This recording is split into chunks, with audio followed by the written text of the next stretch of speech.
Yo everybody, and welcome back to another episode of Let's Play Steins. When we last left off, things were not looking too good on the world line we currently reside in. Japan's been invaded. No way. Is he talking about reading Steiner? There was a strong chance that people besides me had that power, even if not as accurately. I never found out for sure, but what Ferris had said in the Alpha Word line certainly suggested it. So it's clearly possible that Shimoyama's walking dreams were actually the effects of reading Steiner. If they were all aware of the world line shift a month ago, just like me, Fubuki had the same memories of the other world line that I had. It made perfect sense that she'd call Puchin a president.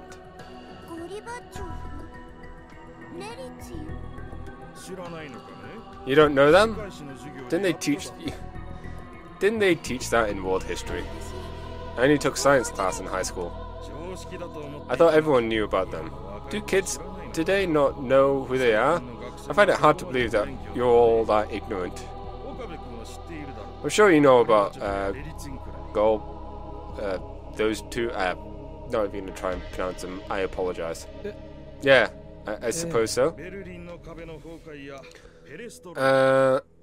And Prestokia and the fall of the Berlin Wall. Russia for restructuring, a policy of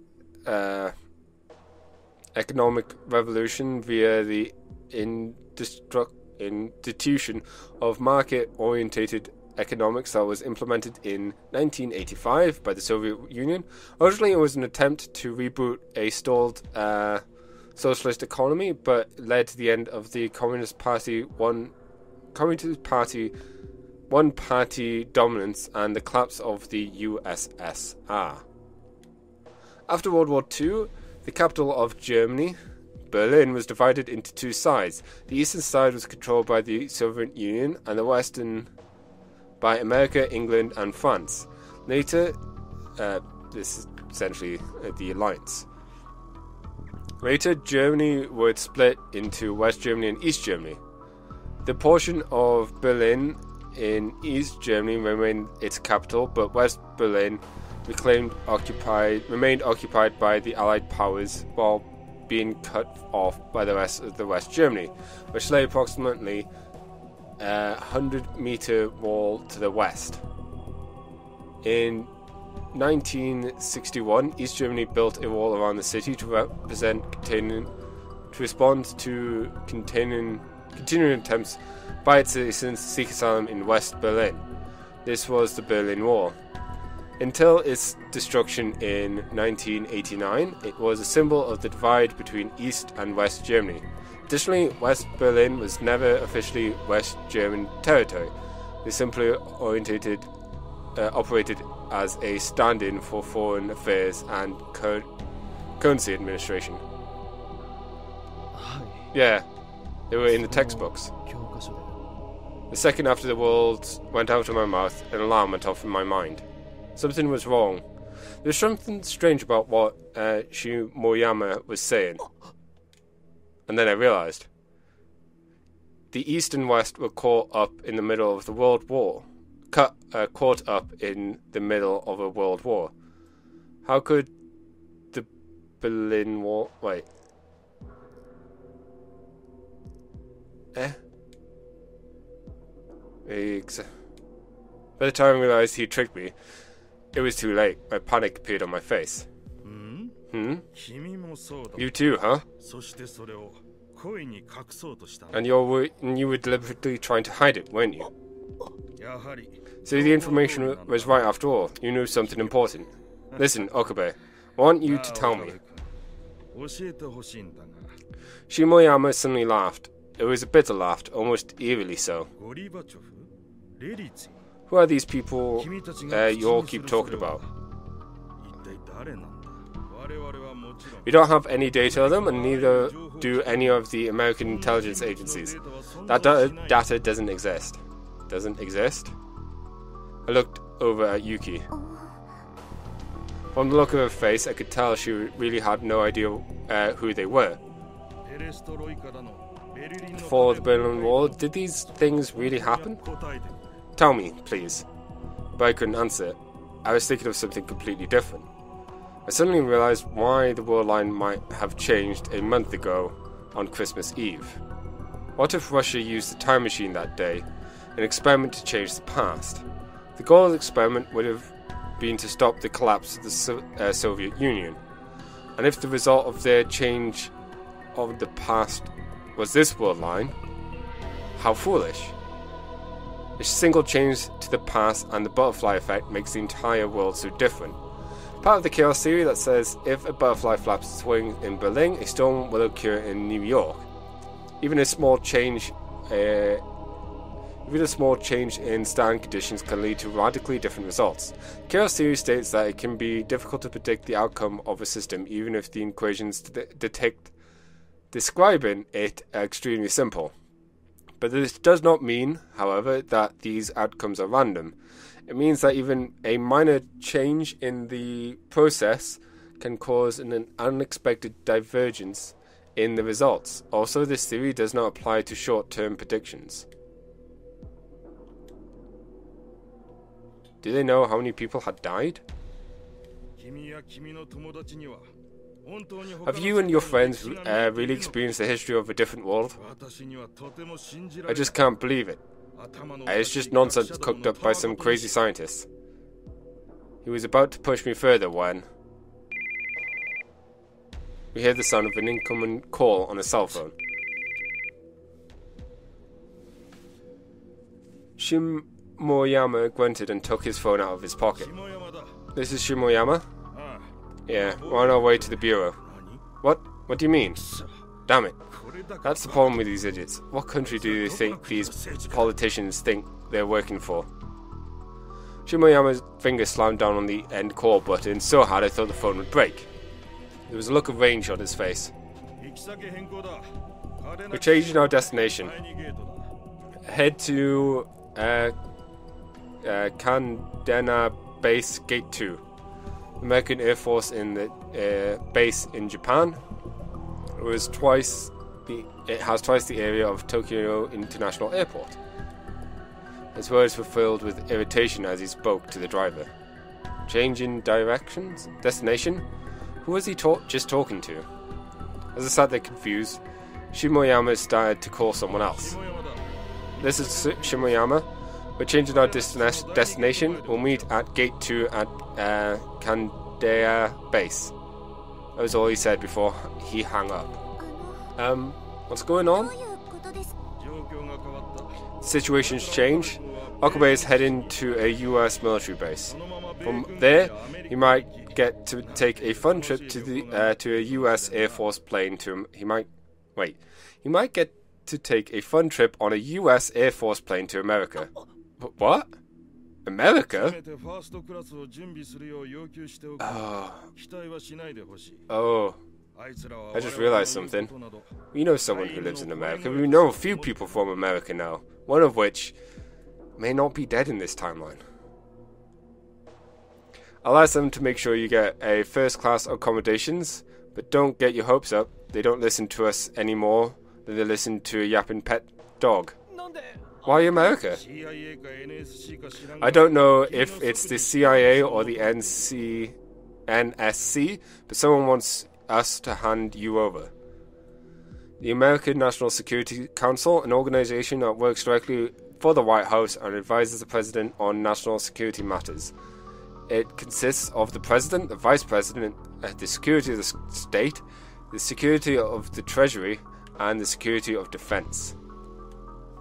I've just pure interest out of interest. I wonder what the difference between security of state and security of defense is. Like, literally no, I have no idea, hence why I'm asking. If you know, let me know. What the difference between security of state and security of defense is. An abbreviation used by the American Central Intelligence Agency, the CIA, reports directly to the president. They engage in spying,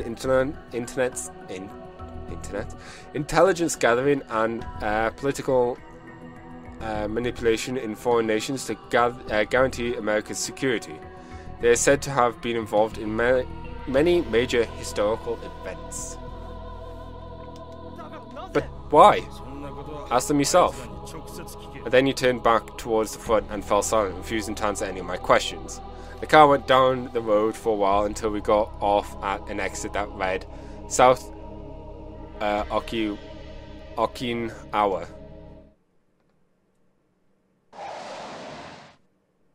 We stopped in front of the gate. Several US soldiers had evidently been waiting for my arrival. Once we hand you over to the Americans, we're not going to get any accurate information from them. So this is my last chance. Shimoyama turned around from the front passenger seat and looked straight at me. His eyes were desperate and begging. Tell me, what are we supposed to do from now on? Why are you asking me? Please. I remember all the soldiers in Tokyo who fought so desperately to protect me. Were they fighting to help someone else in Tokyo right now? Or were they already... I don't know. Okabe. I really don't know. Do you think I could do something about this war all by myself? Knowing that those two were presidents of Russia, or that they brought a dramatic end to the Cold War, that doesn't really help anything. I could hear the sound of another car getting closer. Shimoyama sighed and opened the passenger side door. Get out.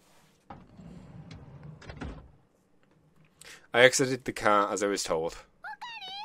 Ocarine.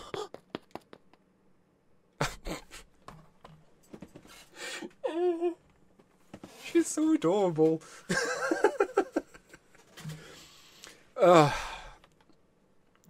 Mayuri got out of the van behind us and ran over to me.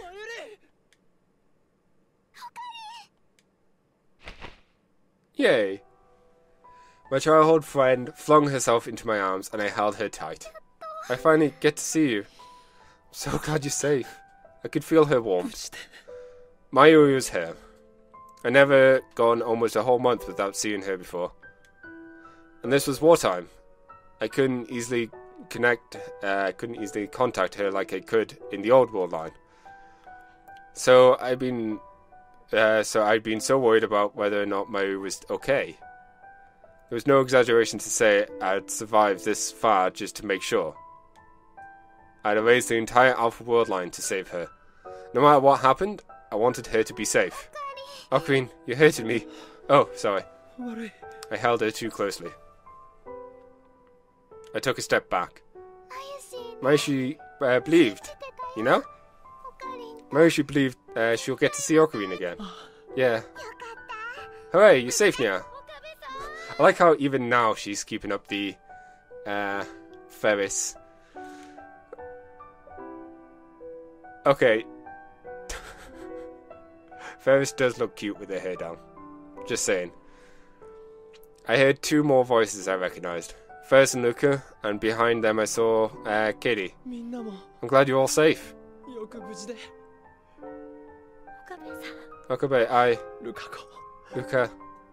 I found myself getting choked up too when I saw Lukako cry. I exchanged greeting with Katie too, and Fubuki was grabbing onto her like a little kid. She was still a little pale and trembling. Ferris, I guess you're not wearing your maid outfit for once. It's been a long time since anyone's called me Ferris, Nia. Ferris spoke sadly, then put her hand around my neck and held me close. Her little pink lips got close to my ear as if she was about to kiss me. Hey! What was going on? Don't be so embarrassed, Nia. She laughed mischievously, then Ferris, no. Rumhiro Akiya whispered into my ear while pretending to kiss me. Be careful, don't trust the Ministry of Defense or the Americans. Adults are liars, none of them tell the truth. That's right, Ferris has a special talent. Cheshire break. A fictional grinning cat in Lewis Carroll's Alice in Wonderland. She was incredibly good at looking into someone's hat and seeing whether what they were thinking. Yeah, I just figured that out. One of them just tricked me. First looked surprised and took a step back. That's sad, yeah. Yeah. And then I heard the sound of another engine. This time it was coming from beyond the gate and inside the base. It belonged to a black luxury car with an E on the license plate. Behind it was a minibus. The two of them stopped in front of the gate. It was time for my reunion to end. Welcome. An American soldier as tall as a basketball player got out of the car. Welcome everyone. My name is Hammond. See, I could say that name. His Japanese was good, but not great. Everyone except Mr. Okabe, please get on the bus. He was smiling, but I could tell he wasn't going to allow any arguments. And the other American soldiers were still carrying their rifles as they stood guard without smiles. Shimoyama and the other Japanese were watching us from a distance. They didn't try to stop us. They were just looking downwards. Huh? Everyone but Ocarine? You don't mean... There's no need to be scared. We're just going to talk to you a little. And then we'll send you right to Okinawa Defense Bureau. Come along. Ocarine, it's fine. Don't worry. Yuki, take care of Mayuri. Okay. Yuki nodded and put her arm around Mayuri's shoulder as she led her to the bus. Everyone else followed. Tell my parents I say hi.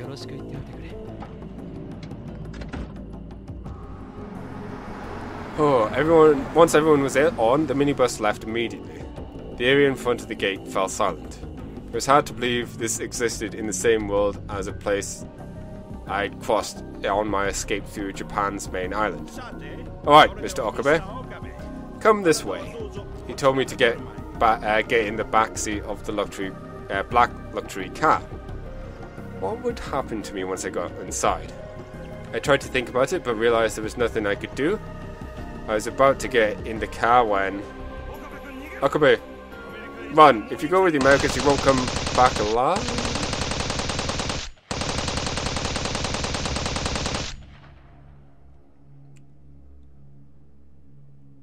Shimoyama's scream was cut off by the sound of gunfire. In the corner of my eye, I saw the American soldier fire without hesitation. No way. I tried to turn around when... Get inside. A large hand blocked my vision as Hammond held me down. I couldn't hear Shimoyama's voice anymore. Through the gaps between his fingers, I could see that nothing was moving.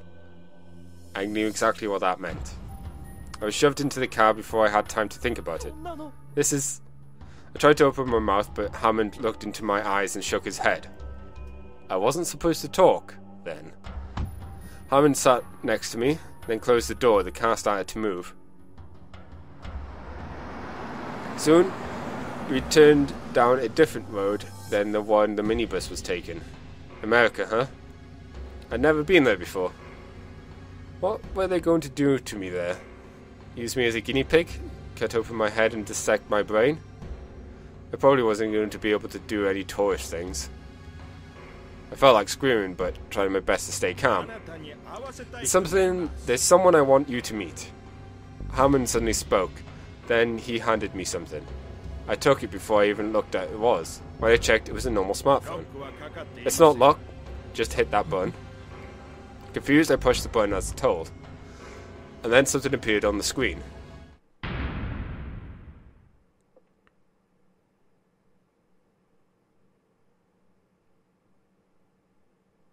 That name? Krisu? It was the Amadeus Krisu maske. Why does the US military have Amadeus? The fact that Amadeus is set in America? I was about to ask Hammond when, for the first time in about a month, that feeling came back. Again?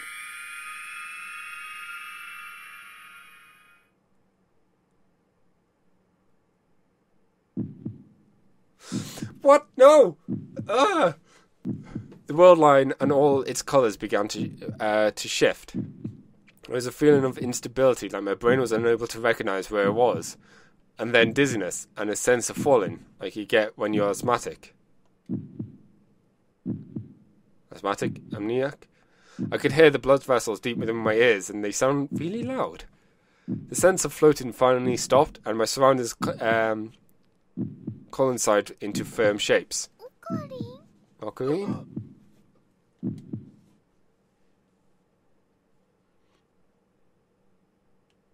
The 21st of January. Mayu was in front of me.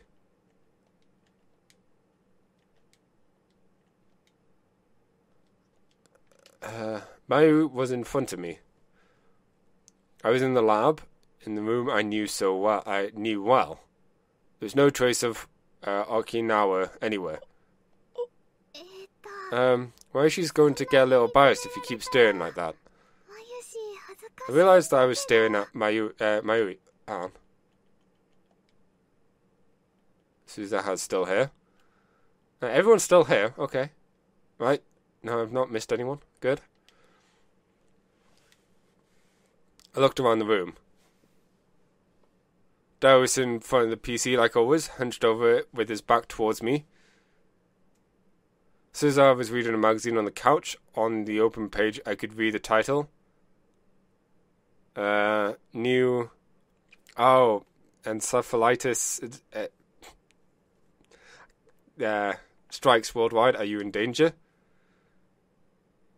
The same couch, the same cheap fridge, Dao's computer desk, the dirty curtain to cut off the development room from the rest of the lab. The wall clock, which was picked out of a garbage dump, told me it was past 6. I look at the calendar and 2010 was already gone. It was January 2011. The world line had changed again. I was back to the old world line? Hey, Mayuri, this is Akibara, right? Is it not Akibara? It's Akibara. What day is it again? It's the 21st. Do you know who Golbachveg is? I think I've heard that name. President. Right? No. Perestroika, right? Russia or was whatever. You can read. You guys can read probably better than I can. Those days when you think Russia, these days when you think Russia, you think Putin. Putin? I'm sure if he was in front of me and he glared at me, I'd pee my pants. I know Putin, he's the president of Russia, right? Do you know he likes doggies? He keeps an Akita. I saw it on the news. President. Yeah, that's right. He's the president. Mayuri, Dao, and Suzaha looked over at me suspiciously. I felt a long time since anyone had looked at me like that way. I was back. I no longer had to worry that I might be killed at any second. I felt incredibly relieved. You need to get in contact with Fubuki. She's probably freaking the fuck out right now. But at the same time, I was worried. Why had the world line changed again? I need to calm down and think for a bit. I went up to the roof and booted up the web browser on my smartphone. Unlike during wartime, it connected immediately. I was amazed at the speed. Just getting an internet connection in the last world line had been difficult enough. I started by searching for Golbachveg, and the results came back instantly. Soviet Union's first and last president, the August coup d'etat, and the collapse of the Soviet Union. All the keywords I had hoped to see were there. As soon as I confirmed that the Soviet Union was dismantled at the end of the 20th century and no longer exists, I closed the browser. Whew. Then why had the world line shifted again? I hadn't done anything, and I didn't have any way to affect the divergence value. So, what had changed it?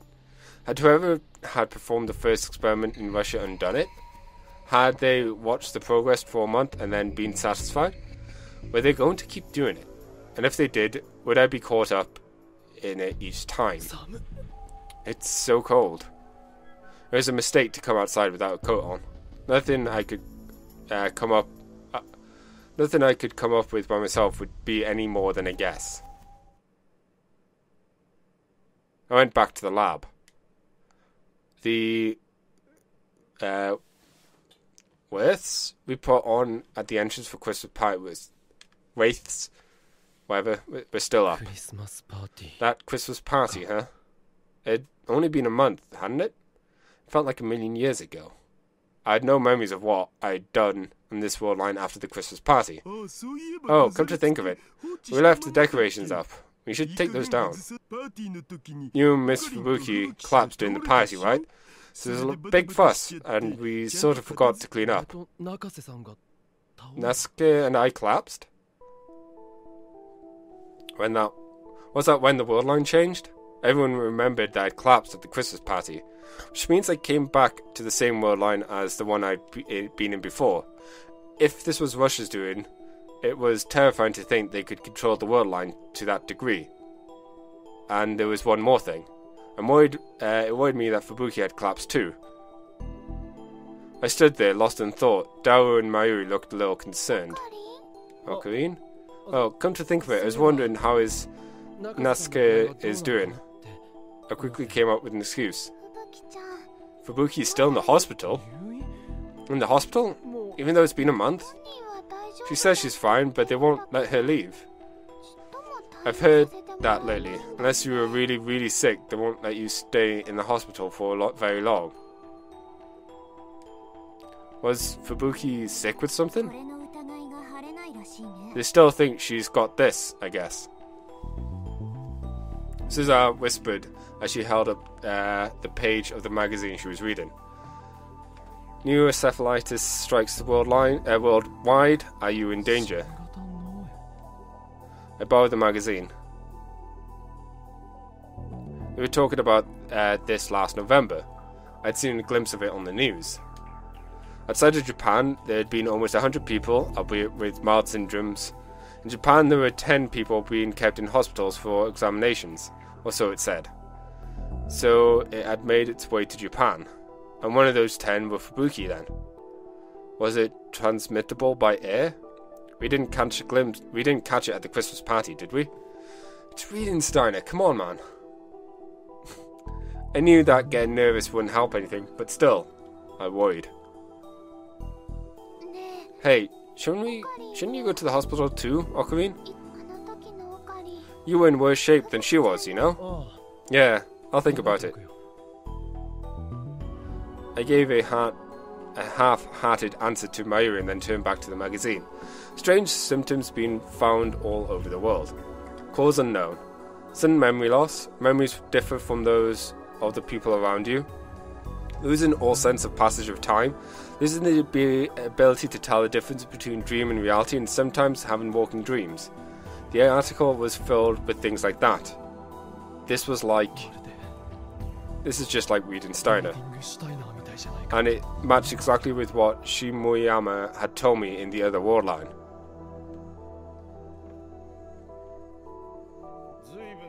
You have very realistic dreams, for example. Particularly bad in instances, you could almost be called walking dreams. I'm told at times you lose the ability to tell the difference between dream and reality.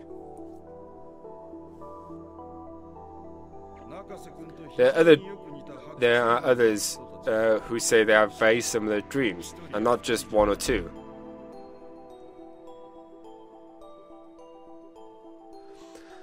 I wondered back then if Fubuki possessed reading Steiner too. Maybe the reason she collapsed at the Christmas party wasn't some new disease, but an unexpected activation of reading Steiner.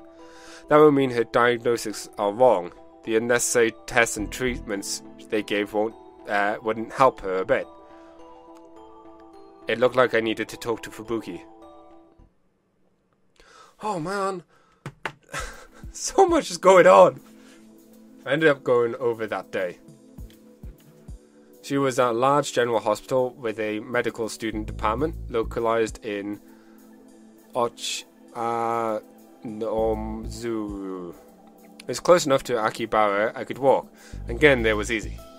Since she might get the wrong idea if I went alone, I encouraged Mayuri to come with me. I'd hope it would look like we were only coming as an afterthought. But it ended up being a bigger deal than I expected. When they heard that Mayuri was going, Yuki and Katie decided to come too. Eventually, they'd all been to visit Fubuki several times before, and they knew exactly where she was located. They walked down the halls without hesitation. It was almost 8 when visitors' hours ended, so we needed to hurry. But as we passed by a nurse station, there was a minor commotion. A woman in her late 40s, wearing a grey jersey, was yelling at the doctors and nurses. "Enough of this! When do I get to go home? We told you, only after you've been examined and gotten the treatment you need.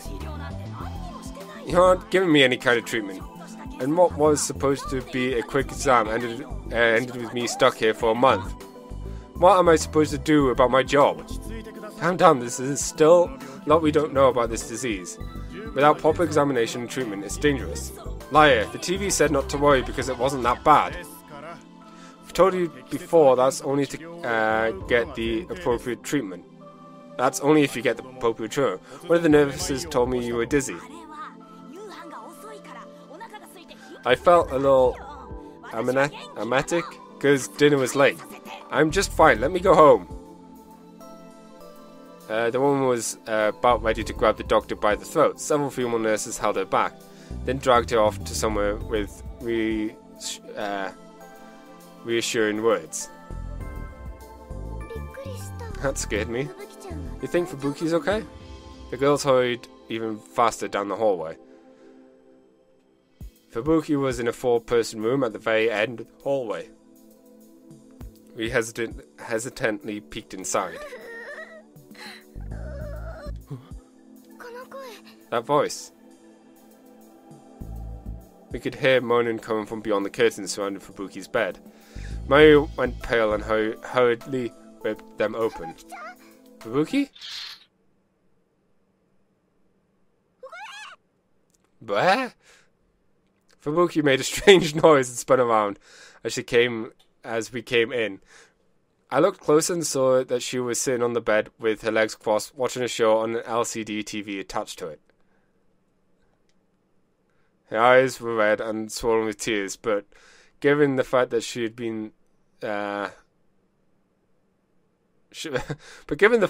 a stick of Pocky in her mouth, she was probably just crying over the soap opera. Huh?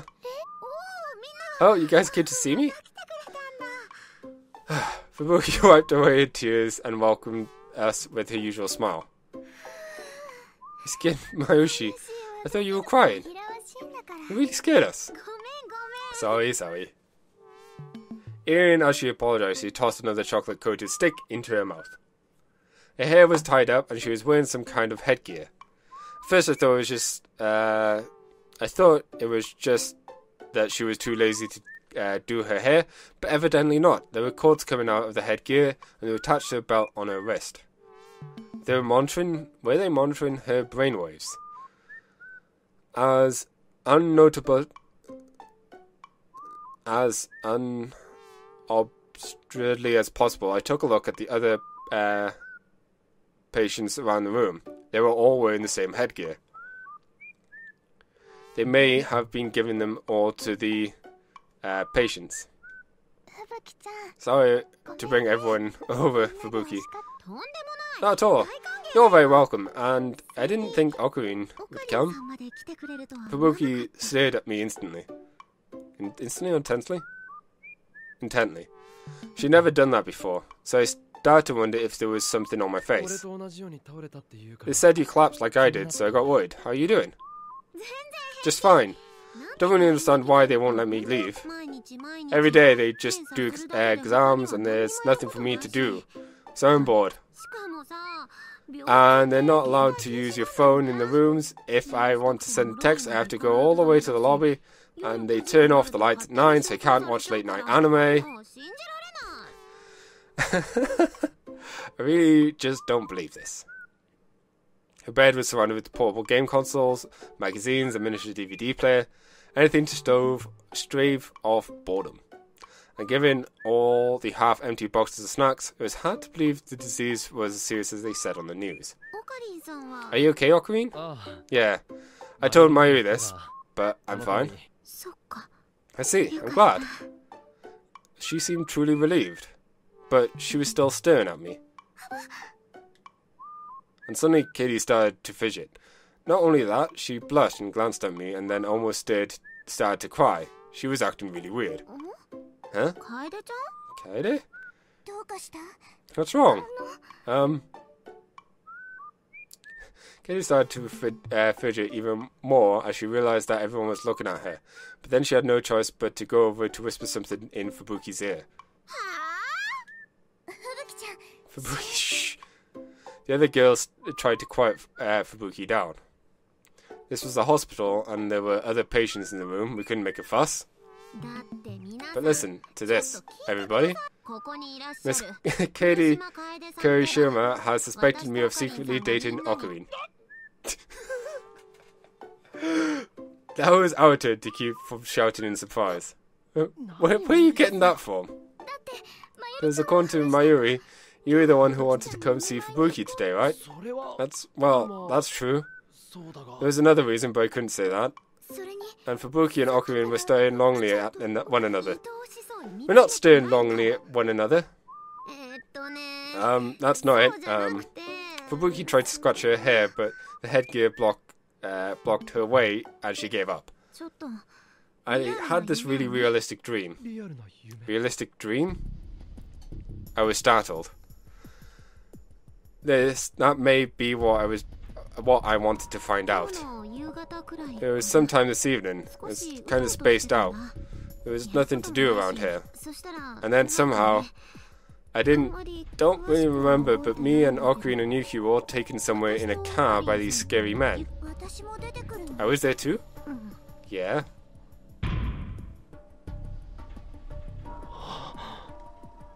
It was the same. That meant Fubuki had experienced the same thing I'd gone through in the other world line. And this evening would have been the same time I was experiencing it. I peeked through the curtains to make sure there was no noise the hospital staff were around. Sorry guys, but can you leave me alone with Nasuke for a bit? Huh? No way! It's not like that. I really wasn't sure how to handle that reaction. Is there something you don't want Mayushi and everyone else to know about? It's about her disease. Okay, I understand. Mary nodded and went outside the curtains. The other two looked bothered, but followed her. That's good. Did this dream of yours take place in Okinawa? Yeah, that's right. I think it was Okinawa. I think I saw a sign saying so when I was in the car. Inside the car was you, me, Yuki, and the driver and the short man was an SDF soldier. Yeah? That man's name was Shimoyama. Fubuki suddenly went pale. A dream about being in a car in Okinawa could be written off as a coincidence, but knowing exactly the name of the man in that shared the dream was a different matter entirely. How? Why? The man talked to you about walking dreams and the president of Russia. That's right. And then you were taken to a US Army base. Then you met up with Mayuri and the others and said goodbye to me. Fubuki was too stunned to speak. There was no room for doubt. My suspicion turned into a certainty. Fubuki had a stronger reading Steiner than most people, and remembered the other world line as a relatively realistic dream. In that dream, that Shimoyama guy said that you and I both had memories of another world. Yeah. Was he right? Yeah. I hesitated for a moment, but Then I gave her a brief explanation of my own Wiedensteiner ability. The one thing I wanted to make sure she understood was her dream wasn't caused by an illness, but her reaction wasn't what I expected. Then there may be others who aren't sick too. There are. There's nothing to do, so I talk to the others a lot about the dreams that we have, and sometimes it's just amazing how similar they are. There's a kid in elementary school who is next to in the next room. We became friends. They said that they'd never been to Okinawa, but they had a dream where they were there.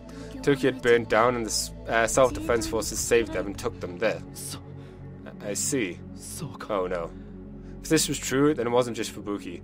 There were other patients who had been kept in the hospital for no reason, who didn't have any kind of disease at all. Should I talk to the doctors? No. I don't think they'll believe you. If they started to think that your delusions were getting worse. Yeah, you're right. You shouldn't tell the others yet. You don't want there to be a fuss. Yeah. And then Yuki poked her head through the curtain. Okabe, a nurse is coming. Visiting hours are over for today. I looked at the clock. It was well past 8. Sorry for being in such a rush, Fubuki. Next time we'll come earlier so we'll have more time. Mayushi, don't go. But the nurse will get mad. Let them get mad. Sleep with me tonight. Fubuki was back to her usual self. She grabbed Mayuri hand and held it tight. Katie chuckled and forced her to let go. Don't be selfish. We'll come as often as we can. It's not good enough. Come tomorrow and the day after. As soon as school's over, I'm so bored I could die. Fubuki flayed her arms and legs about. It was a bit too deliberate, if you ask me. Katie patted her on the head. Right. Bye-bye. Mayuri and Yuki went over to pat her too, and before long, she looked like a little puppy in a kennel being patted. We left her behind and exited the room. I was the last to leave, but before I did, I turned around and saw Fubuki staring at us from the bed. Our eyes met, so I nodded a little. It's okay, you're not sick, so don't worry. I don't know if she understood what I meant, but she nodded back.